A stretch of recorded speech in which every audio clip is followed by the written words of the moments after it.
Yo, what's going on, guys? SimplyPops here, back at it again with another video. In this video, I'm going to show you guys how to turn your iPhone into the iPod Classic. Not the iPod Touch, the iPod Classic. So this is the iPod Classic here, and this is actually the iPod Video. This was my first Apple device. It's actually not working. It has the sad face. The hard drive needs to be changed. I got this iPod back in 2005 for my birthday, and this iPod was definitely revolutionary. First Apple device that I ever owned. So yeah, so this video here is going to be special, and I'm totally happy to share with you guys this application. So yeah, so you guys heard it right. It is an application that you guys can get in the App Store. It is called WeWound, and I'm going to throw a link in the description just like that. So it is the first one here. It looks exactly like this. So I'm going to delete the application just to show you guys step by step on how to set it up. It's completely free. No need to pay money for this application. As you guys can see, it's just going to take your Apple Music library and it's just going to synchronize it with the application WeWound it. So we're going to tap on OK. And as you guys can see here, it is compatible with Spotify, but I'm actually not a subscriber, so I'm going to tap on No. And you can download the skins, so you can download the skins or add skins from your photos. All it is just, you know, a picture of the wheel of the iPod Classic. So I'm going to tap on download skins to show you guys how it is. And you can download skins from Twitter, and all it is just searches WeWound skins, and we're going to tap on that now. And you just find the design that you like. So there's some unique designs that you guys can find. You have the classic black retro iPod Video click wheel similar to this. I'm actually going to download that right now, and you're just going to tap and hold, add to your photos, and that's it.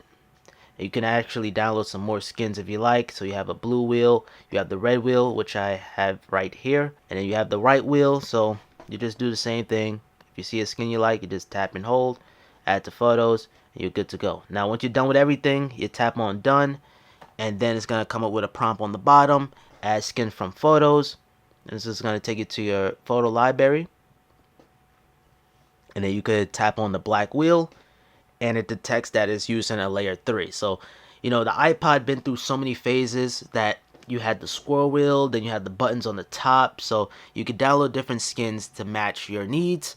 And as you guys can see, it works just fine. So I can move my thumb just like a regular click wheel. And it uses the taptic engine on the iPhones to give you haptics. Similar to the iPod, you hear and it's very, very similar to the iPod. You hear the clicking sound. And just like the regular iPod, you could just tap on it to go to your albums. We could play some NBA Youngboy. He's off of probation. And you could play any song you like. Ooh, it's loud. Now, you don't have the volume controls by swiping like this. You have to use your physical button. And it works just like the iPod. Tap on the next to go to the next track. You could tap on play. And you could tap on menu to go back to the menu of the previous screen. It's kind of similar to the regular iPod. The regular iPod, it gives you music, photos. This is the interface right here. With this application, you just have music. You can't watch any videos or display any photos. It's just for music. By the way, this was 160 at the time. That was like massive. 160 gigabytes.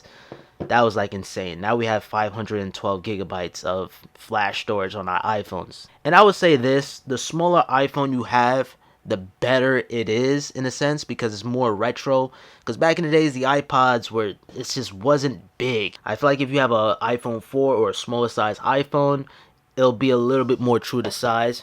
I have an iPhone 4 here. It's pretty much kind of like true to size. The screen is bigger, but it's gonna take up some space because of the click wheel.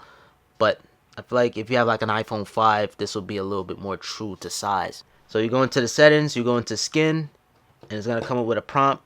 You want to remove the skin, add a skin from photos, or download skins. I'm actually going to add the white.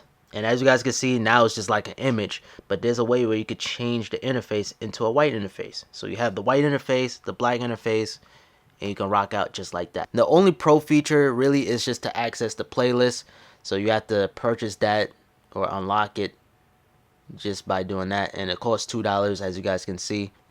So it kind of does look similar to the regular iPod, as you guys can see. Some slight differences to the UI. So, you know, developer can update it Maybe have like a silver interface similar to the iPod Classic. So yeah, everybody's talking about this. All the tech YouTubers are talking about this right now. This is the thing right now. This app is looking good too. Maybe I might throw a link in the description or maybe some kind of update. But yeah, they even have the silver interface. It's good to see that iPod makes its comeback. Not officially, but just in app form. Just to keep that history alive, you know, because kids today don't even understand how much the iPod changed everything. It helped out Apple, and this app is definitely going to have the kids looking up what it is an iPod. Alright guys, until next time, I hope you guys enjoyed today's video. If you guys did, I appreciate it with a thumbs up. Subscribe if you're new around here with notifications on, and comment down below what you guys think. Until next time, peace.